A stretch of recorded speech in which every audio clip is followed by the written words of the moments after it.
Hi guys, I'm Ryan. I'm James. We're with SAS Tactical.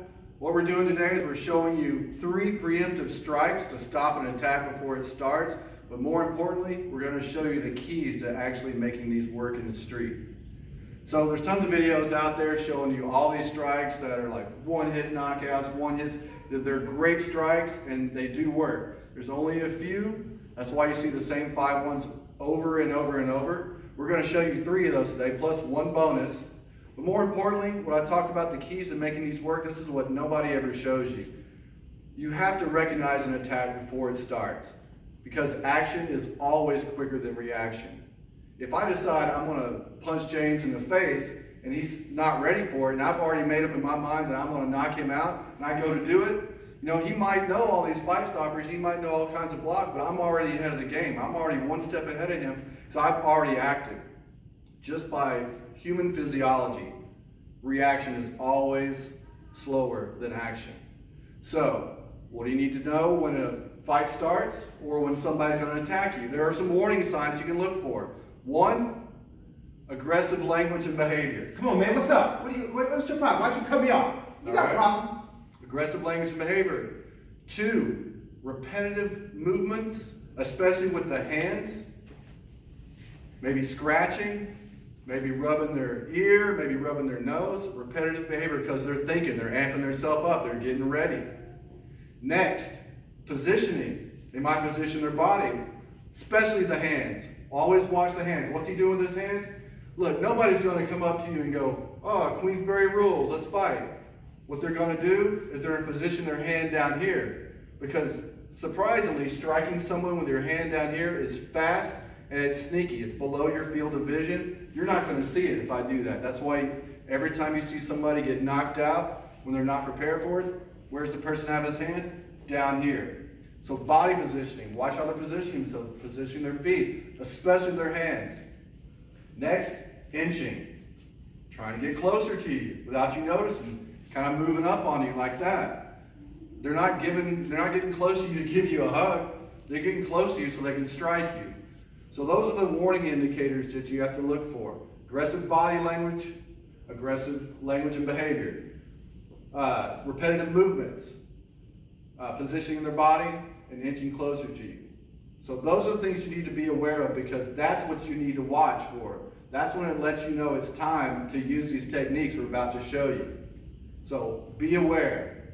And if you're aware of that, you'll be able to launch these attacks before they have the chance to attack you, and you're going to be able to pull them off in the street when it really counts.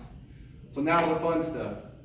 So what we're going to show first, you want to show the, let's show the chop first. So let's kind of stand this way so everybody can see it.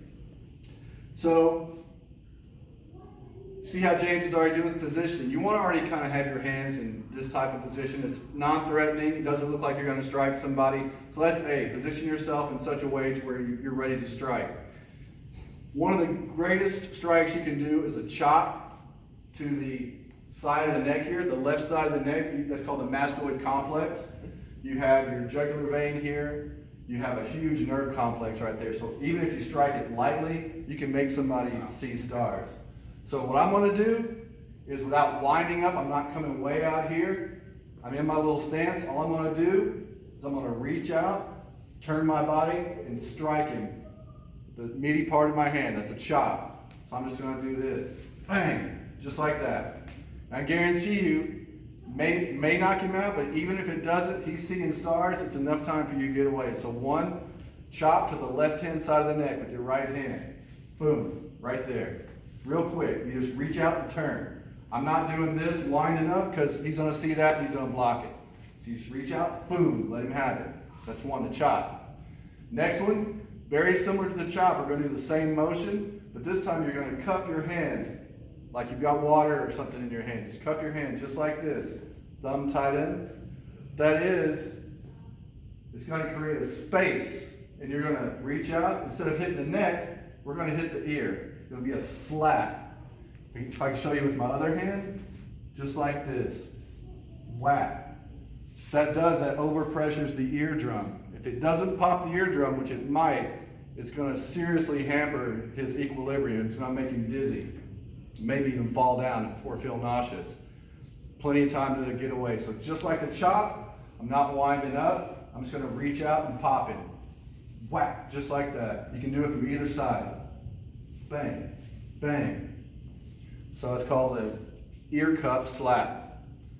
Third one, this is really popular too. This is one of my favorites. This is old school, the chin jab.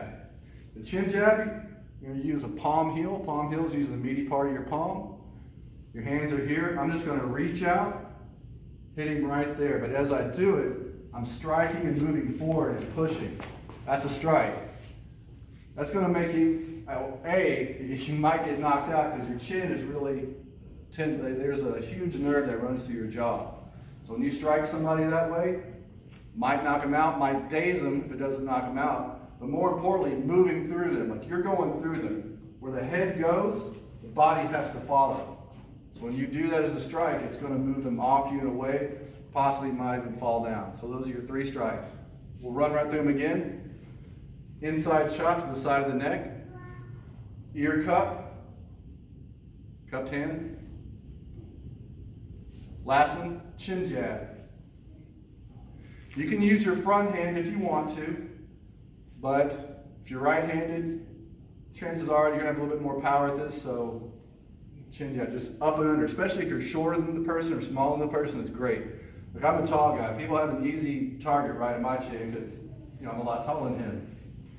For me, I kind of have to get down a little bit. All right, so those are the 3 most common one-hit fight stoppers or preemptive strikes for an attack. Now I said we have a bonus one to show you. James, you want to show this one? Yeah, this one's adopted from different forms of martial arts, but I'm going to go ahead and just show it. It's just using the forearm here is what I'm doing. It's, in Filipino martial arts, they call it sungkete and different things. There's actually called a ridge hand, all these different names that they've given it. Very common and used by police officers to stop assailants. But once I see him move and make a sudden move, all I'm doing is boom, I'm taking it and I'm using my entire body. And I'm what they call the clothesline, essentially. I can come up into the throat here. I can come up and I can also use it and I can go to his neck as I do it. But what I'm doing is this motion, as I see that hand motion or something I'm becoming, boom, I'm using it and I'm just slapping it here, boom. And I'm going to strike. I got a couple of areas. Go ahead and turn on a little bit. So I'm here, and right to the side. Yeah. So now, nice and smoothly, that's what he asked for. I did ask for it. He did ask for it. But what I'm doing is very slowly. I'm coming up and boom, I'm kind of walking through him and I'm actually making him, when it strikes here, it disrupts the blood flow. Yeah, it disrupts the blood flow. Well, you want to show it from the other side so we can see? And I'll do it slowly. I'm here and I'm like, hey, boom, I hit just there. Or I can also come up and boom under the chin. But I'm not just using my forearm, I'm using my entire body when I make that strike.